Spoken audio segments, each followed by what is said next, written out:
Hi. DMart போகும்போது என்னதான் பார்த்து பார்த்து எடுத்தாலும் பட்ஜெட் எப்படி இருந்தாலும் 4 to 5 போயிடுது. இந்த பக்கெட்லாம் லாஸ்ட் மந்த்தே நான் பார்த்து வச்சுருந்தேன். பட் மந்த் எண்டுக்கு போயிருந்தபோது பார்த்தேன்னா, சரி அப்போ செலவு வைக்க வேணாமேன்னு சொல்லிட்டு ஸ்டார்டிங் வாங்கிப்போன்னு வாங்கிட்டேன். இந்த பக்கெட்ஸ் எதுக்காக நான் 3 எடுத்திருக்கேன் அப்படின்னா, டஸ்ட்பின்காக தான். இங்கே பெங்களூரில் வந்து செக்ரிகேட் பண்ணி தான் வேஸ்ட் எல்லாம் போடணுமா. நாங்கள் பெங்களூர் வந்து இப்போ ஒரு 8 மந்த்ஸ் 9 மந்த்ஸ் ஆக போகுது. பட் இன்னுமே நான் அதுக்காக டஸ்ட்பின் வாங்கலை. ஆக்சுவலாக நான் பார்த்துட்டு இருந்தேன். பட் ஆனால் ரேட் எல்லாம் ரொம்ப ஜாஸ்தி இருந்துச்சு.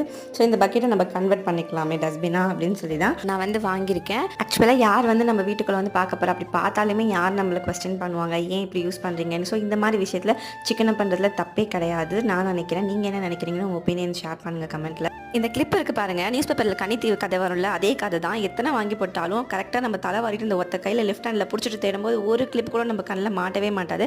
இது ஒரு யூனிவர்சல் ப்ராப்ளம்னு நினைக்கிறேன். எங்கள் வீட்லையும் அப்படி தான் நானும் வாங்கி போடுறேன். பட் காணாமல் போகிறதுலே இருக்குது. வேறு என்ன வாங்கணும் அப்படின்றதுலாம் வந்து நான் நெக்ஸ்ட் வேறு ஷார்ட்ஸில் அப்லோட் பண்ணுறேன். Bye bye.